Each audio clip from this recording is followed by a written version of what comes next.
Hey everybody, this is Rykard here again, and welcome to the results and replays video for my Master of Them All 2 Mixed Region Monotype Tournament. For those of you that don't know, this tournament was something that I held last Saturday on Pokemon Showdown. I also live streamed it on my Twitch stream, and it was a ton of fun for pretty much everyone involved and also everyone that was in the tournament's chat room at the time that the tournament was going on. It was really cool just to see a lot of really awesome teams being made that are obviously monotype teams, and also seeing a lot of different regions represented, which is pretty much the idea of what the tournament was. And there were a ton of crazy good matches and awesome predictions and plays being made throughout the entire thing. As far as the positive response that we received, which many of you I've told on a post live stream after this tournament happened about, we actually got some very high praises for how well this tournament was run and how well behaved everybody involved in the tournament was throughout the entirety of its duration. And the really cool thing about this is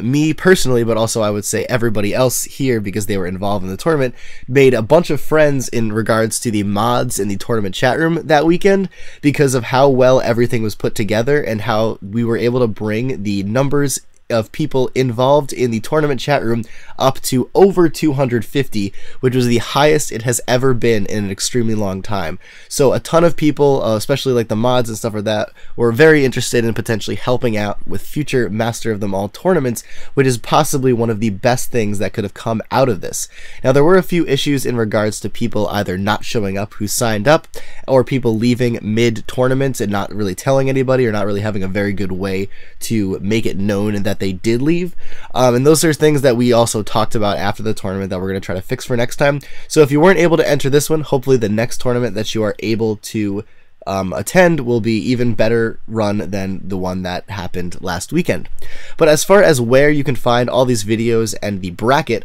I'm going to post a link in the description. The first will be a challenge link, which will show you the bracket and pretty much the entire tournament. It's also labeled by the score at the end of the matches. So for example, some matches will be labeled like 6-0 or something like that if someone just swept an entire team. And a lot of them, at least for the beginning bracket matches, were slightly made up because people just straight up didn't show up to the tournament, so I just kind of advanced people for the sake of not holding up the bracket. But overall, things are pretty accurate in that. And also below that will be a link to a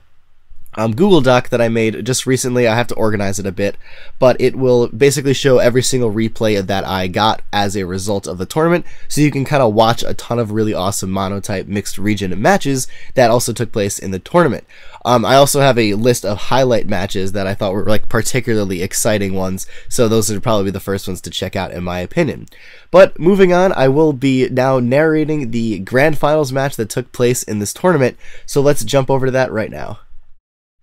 So to give you a little bit of background on both of these players before we get started with this match, and also to allow you to see the team preview on both of their sides, Aaron and Brandflakes are both newcomers to the MOTA series, so it's very cool to see new people coming out to this tournament and also getting very far. Now, Aaron is running a very hyper-offensive mono fighting type team, whereas Brandflakes is running more of a balanced mono electric type team. And these two actually met earlier in the bracket, where Aaron took a very close 1-0 victory over Brandflakes, so at this point he is most likely looking for revenge on the person that put him into the losers bracket.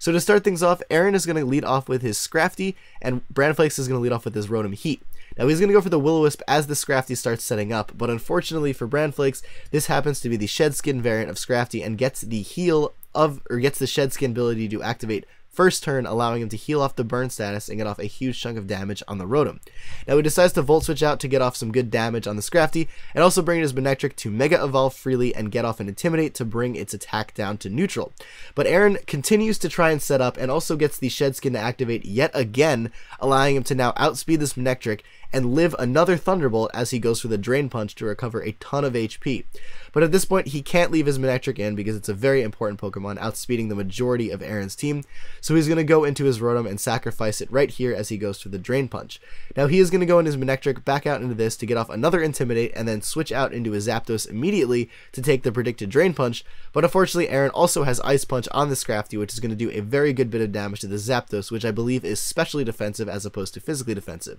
Now unfortunately he's going to go for a Volt Switch again here, which still does not take out Scrafty because of its crazy good bulk, and is going to Volt Switch out into his Thundurus, where he's going to easily be able to just go for a superpower to take this Pokemon out. Now, even though it is 5-5 at this point, point, Brandflakes took a ton of damage from that Scrafty on all of his Pokemon. But Aaron decides to bring in his Machamp after his Scrafty goes down and just goes for Bulk Up as soon as he brings it in, which is going to allow him to easily land a 2-hit KO on the Stunfisk, also getting the confusion from a Dynamic Punch, and Brandflakes unfortunately does hit itself in confusion, meaning that he does not get to attack and damage this Machamp. So he's going to now bring in his Manectric after his Stunfisk goes down, get off the Intimidate, and then goes for a Volt Switch out into his Zapdos, which unfortunately at this point is not going to be able to live another Dynamic Punch due to the Ice Punches from Scrafty from earlier. But now he's going to bring his Thundurus, goes for a Superpower, which is going to do a good bit of damage on this Machamp, but unfortunately it is going to go down to an Ice Punch. So it's only 2-5 at this point, and he's going to bring in his Manectric right here to go for the Thunderbolt, which is easily going to take out the Machamp,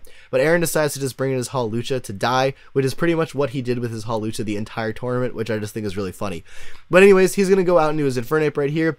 This Infernape is Focus Sashed, as you may see in a moment, but he's going to just Volt Switch out into his back into his Manectric after he goes into his Lantern to take the predicted Fire move from the Infernape. But unfortunately, this Flamethrower, as you are going to see, is not going to KO this Heracross. It is most likely max HP or has some special defense investment, meaning that it is now 4-1, and as you see, this Heracross is going to Mega Evolve, get the Skill Link, and then go for the Bullet Seed on the Lantern to take out this final Pokemon on Brandflakes' team and give him the victory in the battle. So it looked like Hyper Offense won the day at the end of this tournament. But anyways, everybody, that was only just one of the very cool matches that happened throughout this tournament. So I hope you all check out the replays in the description as well as the bracket to kind of see how everyone did and also see how you did in the tournament if you participated. And also, everybody, please stay tuned for more tournaments. I'm going to hopefully be running these more frequently than I previously have been, and I have a lot of really cool ideas, some of which you guys suggested and some of which I came up with for myself to potentially do in future tournaments. But anyways, everybody, that is it for this video. So as always, take care, goodbye, and I will see you all next time.